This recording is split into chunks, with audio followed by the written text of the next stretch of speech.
नवीन घडामोडी पाहण्यासाठी आपल्या बारामती झटका या यूट्यूब चॅनलला सबस्क्राईब करा व बेल आयकॉन दाबा, म्हणजे ताज्या घडामोडी आपणापर्यंत पोहोचतील. माळशिरस तालुक्यातील मार्कडवाडी येथे फेक नेरेटिव्हच्या विरोधामध्ये महायुतीचे आमदार गोपीचंद पडळकर व आमदार सदाभाऊ खोत यांनी भेट दिली.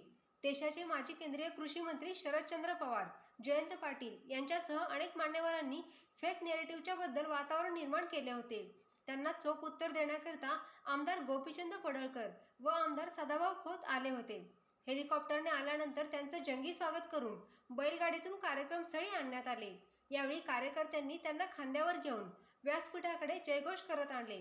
यावेळी त्यांच्या एका हातामध्ये आसूड व एका हातामध्ये बॅलेट पेपर होता. त्यानंतर स्टेजवर आल्यानंतर आमदार सदाभाऊ खोत, आमदार गोपीचंद पडळकर आणि लोकप्रिय दमदार माजी आमदार रामभाऊ सातपुते यांनी सर्वांना अभिवादन केले. 1962 साली जोरदार संघर्ष झाला होता आणि माळशिरस तालुक्याच्या पश्चिम भागातील धनगर समाजाला सभेला बोलावून मारहाण झाली होती. त्यावेळेसपासून धनगर समाज तालुक्यातील पश्चिम भाग हा मोहिते पाटीलांच्या विरोधात आहे.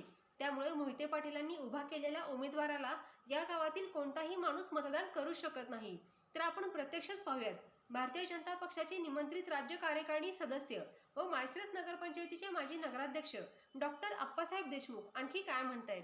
आज मार्कडवाडी गावामध्ये ईव्हीएम मशीनचा एक निगेटिव्ह तयार केला होता. त्याच्या लोकांना खरं काय सांगण्यासाठी आज आपल्याकडं आपले लाडके आमदार गोपीचंद पडळकर साहेब, तसंच सदाभाऊ खोत साहेब, आमदार रामभाऊ सातपुते साहेब हे सर्वजण या सभेसाठी उपस्थित आहेत. आणि तालुक्याच्या कानाकोपऱ्यातून आपण सर्व मान्यवर, मार्कडवाडी गाव हे स्वाभिमानी गाव आहे.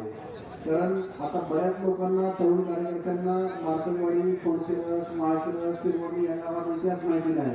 पण मी आपल्याला थोडक्यात सांगतो.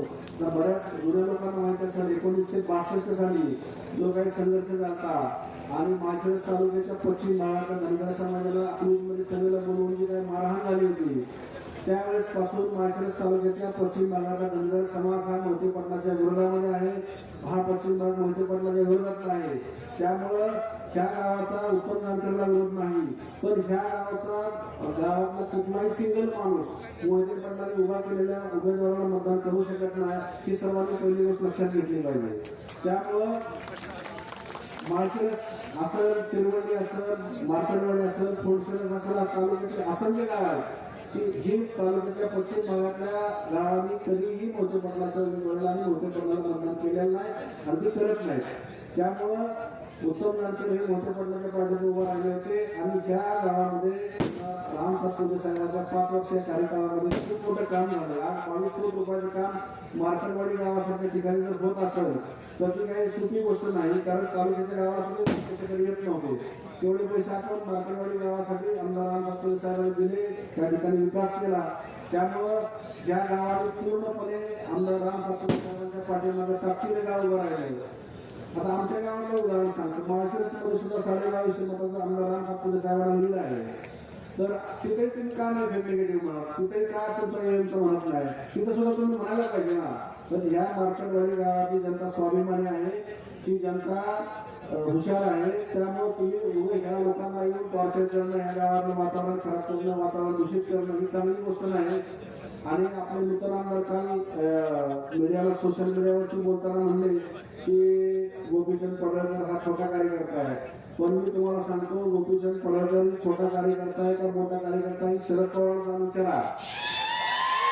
कारण गोपीचंद पडळकर हा राजकारणातला सगळ्याचा बाप माणूस आहे. त्यामुळे तुमची एवढी उंची नाही गोपीचंद पडळकरांवरती टीका करणं आणि गोपीचंद पडळकर छोटा कार्यकर्ता, गोपीचंद पडळकरांवरती मी बोलावं तो मोठा नाही, की तुमची एवढी उंची नाही पडळकरांवरती बोलायची.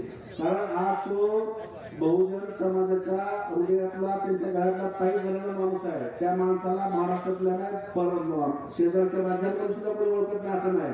कर्नाटकमध्ये सुद्धा त्यांच्या सभा घ्याव्या लागतात. एवढा मोठा माणूस आहे, त्या माणसाबद्दल आपण निगेटिव्ह बोलता आणि स्वतः राजकीय आपली पुरी बांधून घेण्यासाठी तुम्ही काही बोलू चुकला तर ही जनता तुम्हाला माफ करणार नाही. कारण माळशिरस तालुक्यातल्या लोकांना मी आजच सांगतो की लवकर माळशिरस तालुक्यातल्या विधानसभेची पोटनिवडणूक लागणार आहे.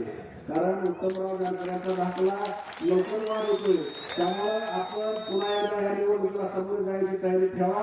कारण येत्या 2-3 महिन्यामध्येच हा दाखला राहणार नाही आणि आपल्याला परत एकदा निवडणूक लढायची आणि परत एकदा मार्केटवाडी गाव आपल्याला दाखवून देईल की ही मार्केटवाडीची जनता उत्तमराव जानकर यांच्या पाठीमागे होती का राम सातपुते साहेबांच्या पाठीमागे आहे.